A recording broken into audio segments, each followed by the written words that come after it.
On the streets of New York, loyalty wasn't measured by friendship. It was measured by obedience.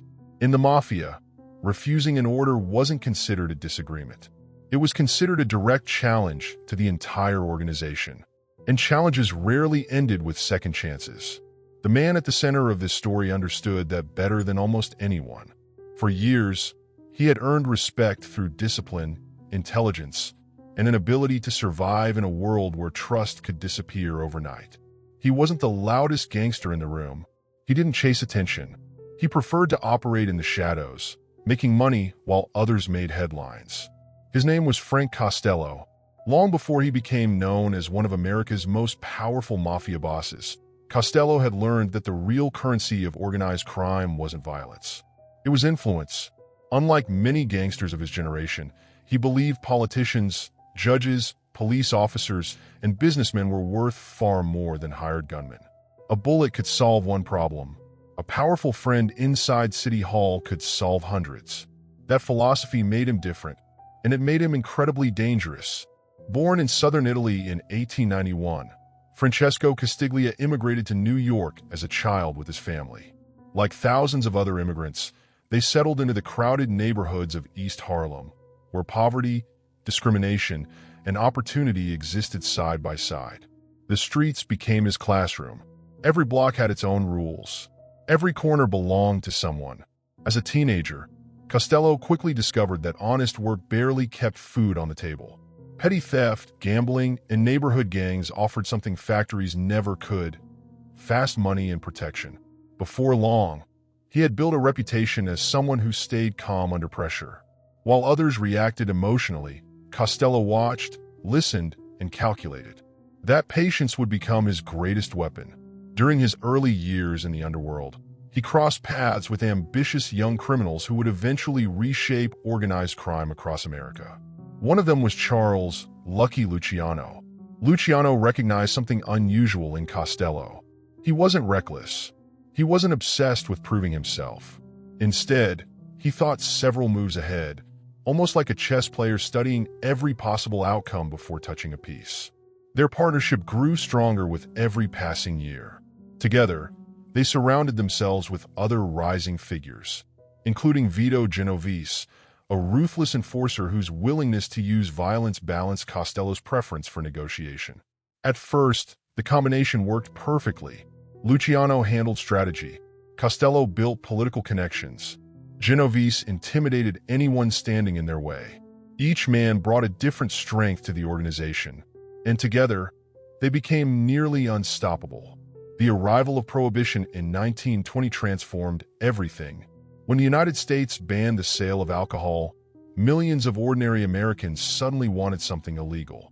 The Mafia saw an opportunity worth millions. Illegal liquor flowed through New York like a hidden river. Warehouses operated day and night. Secret bars appeared behind ordinary storefronts.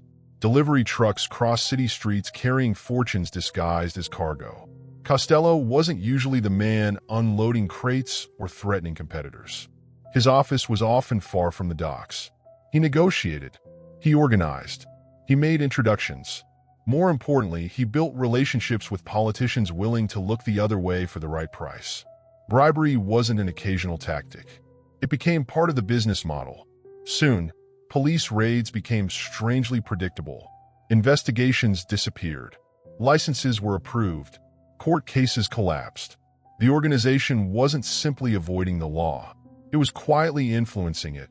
As profits exploded, Luciano's circle expanded its control over gambling, labor unions, loan sharking, and illegal alcohol distribution. Money arrived faster than anyone could count. With every dollar came more power, and with power came more enemies. New York's underworld was already divided between older mafia traditions and a younger generation hungry for change. Many old-school bosses believed family bloodlines mattered above everything else. Luciano disagreed. He believed business mattered more than tradition. Costello shared that belief. The future belonged to those who adapted.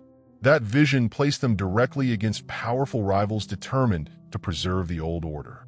Among the most feared was Joe Masuria, one of New York's dominant mafia bosses. Masuria ruled through intimidation. Fear kept people loyal. Violence kept competitors quiet, but Luciano and Costello saw his methods as outdated. They wanted a national criminal organization built on profits rather than endless wars. The conflict slowly intensified. Every meeting carried hidden tension.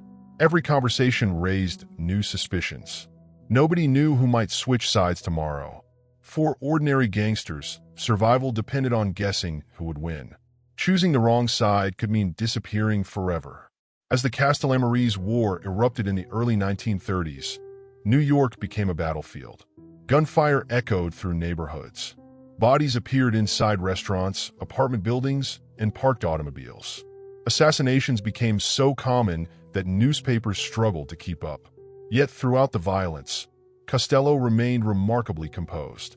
While others focused on revenge, he focused on the future. He understood something many gangsters didn't. Wars ended. Businesses remained. Eventually, Luciano made the decision that changed mafia history forever. Joe Masuria was eliminated. Not long afterward, rival leader Salvatore Maranzano met the same fate. The old generation had fallen. A new era had begun. Instead of allowing one man to rule everything, Luciano reorganized the American Mafia into separate crime families governed by a national commission. It wasn't democracy, but it created balance. Disputes could be settled without constant bloodshed. Profits became the priority. Frank Costello emerged as one of the most influential figures in this new system. He wasn't feared because he killed the most people. He was feared because he could make a phone call that changed elections, stopped investigations, or opened doors no gangster should ever have reached. Politicians smiled when they saw him. Judges greeted him politely. Businessmen quietly accepted his invitations. His influence spread far beyond Little Italy. People began calling him the Prime Minister of the Underworld. It wasn't an official title. It was recognition of something much larger. Costello had accomplished what few gangsters ever managed. He had become powerful enough to shape the city without firing a single shot. But success inside the mafia has an expiration date. Every promotion creates jealousy. Every fortune attracts greed. Every powerful boss eventually faces someone who believes he deserves the throne instead.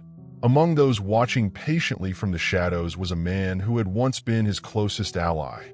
A man who never forgot his own ambitions. A man named Vito Genovese. For years, he had waited for the perfect moment.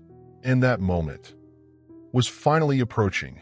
For years, Vito Genovese had hidden his ambitions behind forced smiles and quiet conversations. To outsiders, he appeared loyal, respectful, patient. Inside, he was anything but. He believed the mafia respected only one thing: power.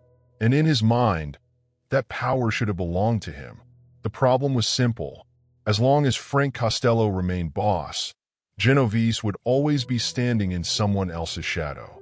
Costello wasn't just another crime leader. He had become the face of a new kind of mafia boss. Instead of ruling through fear alone, he ruled through influence. Politicians answered his phone calls. Judges knew his name. Police officials often looked the other way. Gambling operations stretched across several states, bringing in enormous profits every single week. His empire was built on relationships rather than endless violence. To many members of the commission, that made perfect business sense.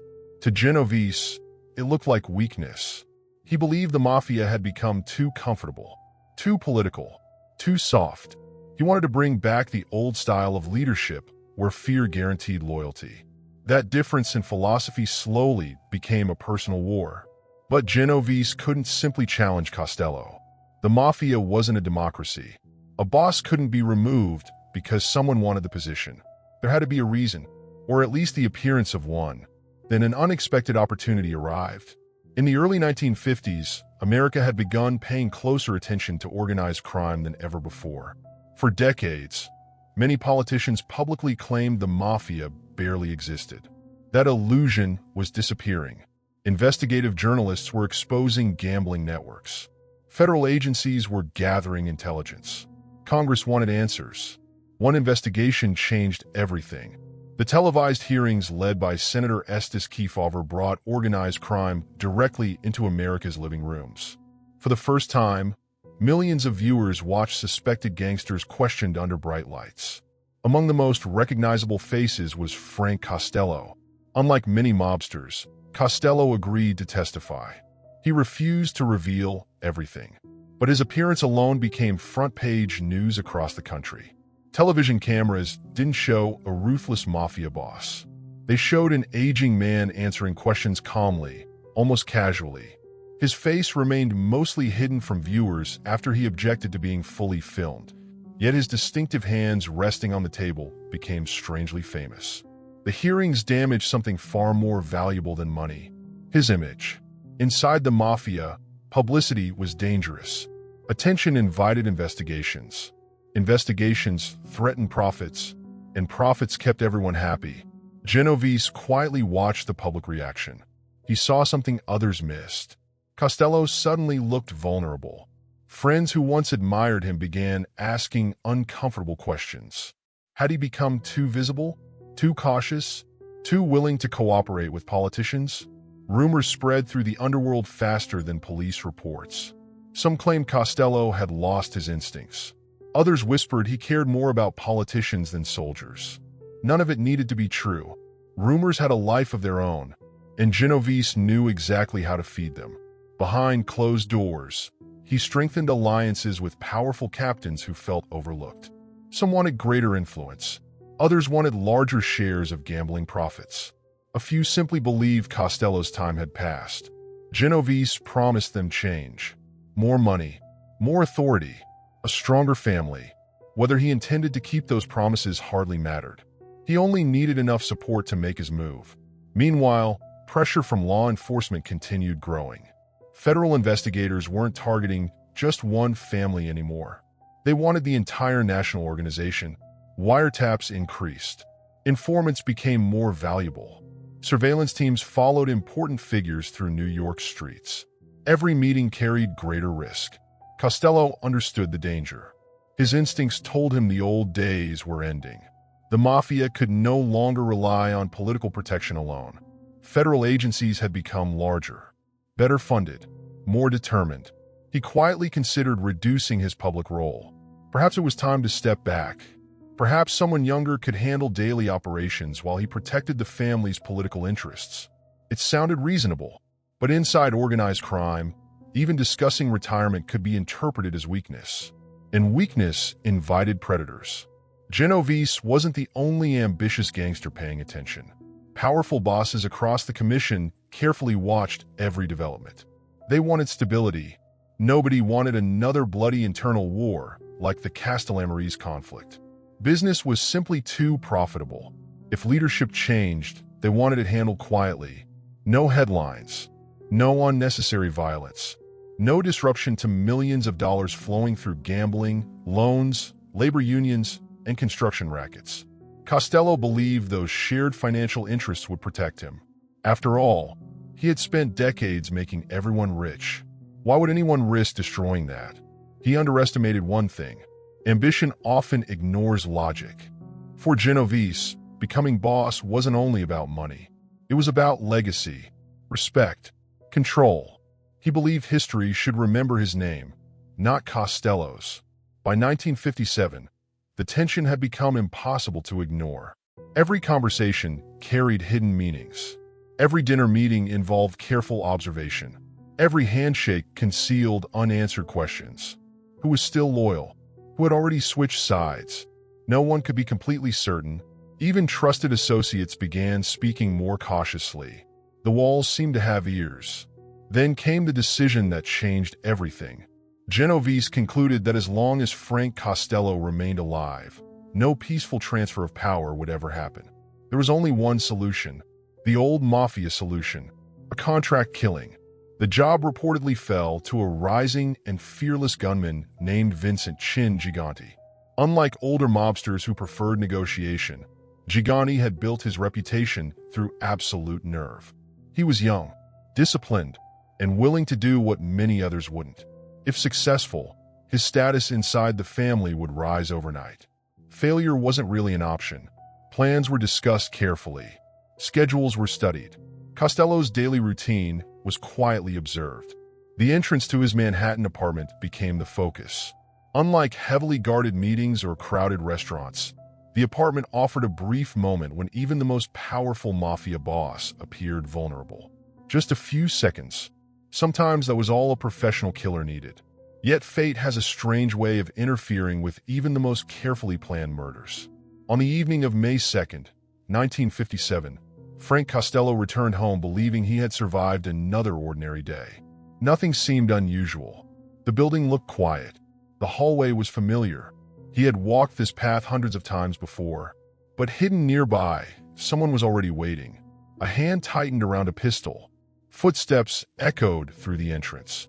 One voice suddenly broke the silence. "Hey, Frank." Costello instinctively turned. The gun fired. What happened during the next few seconds would become one of the most famous assassination attempts in mafia history. And the outcome would trigger a decision that ultimately gave Vito Genovese exactly what he had wanted, without forcing him to fire another shot himself. The gunshot echoed through the entrance hall. For a split second, everything stopped. Frank Costello felt a burning pain across the left side of his head. The bullet had grazed his scalp instead of entering his skull. Blood ran down his face, but he was still standing.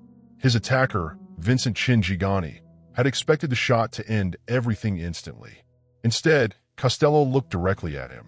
Startled that his target was still alive, Gigani hesitated. It was only a moment, but in the mafia, a single moment could change history. Rather than firing again, Gigani turned and ran into the darkness before anyone could identify him. Inside the building, terrified residents rushed toward the sound of the gunfire. Police officers and emergency crews arrived within minutes, finding one of the most powerful men in organized crime alive, but only barely. Costello was taken to the hospital. Doctors treated the wound, and the news spread across New York before sunrise. The Prime Minister of the Underworld had survived. To the public, it looked like an incredible stroke of luck. Inside the mafia, everyone understood what it really meant. Someone had ordered the hit, and everyone already suspected who that someone was, but proving it was another matter. When detectives questioned Costello, they asked the obvious question. Did he recognize the gunman? Costello's answer became legendary. "I never saw him." Whether that was completely true has been debated for decades. Many historians believe Costello knew exactly who had attacked him. Others believe he caught only a brief glimpse in the confusion. Either way, he refused to cooperate. Not because he trusted the police, and not because he forgave the man who had tried to kill him. He understood the mafia's oldest rule. Talking created more problems than silence. If he identified the shooter, an all-out internal war could begin. Dozens of men might die. Families could split apart. Years of profitable business would disappear overnight. Costello had spent his entire career avoiding unnecessary wars. He wasn't about to start one now. But surviving the assassination changed him. For the first time in decades, he realized something he had never fully accepted before. His political influence, his friendships, his reputation. None of it could protect him forever. Power in the mafia was temporary. There was always someone younger, someone hungrier, someone willing to take greater risks. Lying in his hospital bed, Costello faced a decision unlike any he had made before. He could fight, or he could walk away. Most gangsters would have chosen revenge. Frank Costello chose survival. Not long after recovering from his injuries, he quietly informed senior members of the organization that he was willing to step aside as boss. It wasn't a dramatic surrender. There were no public speeches, no emotional meetings, no declaration of defeat. He simply recognized reality. If remaining boss meant endless bloodshed, then the position was no longer worth keeping.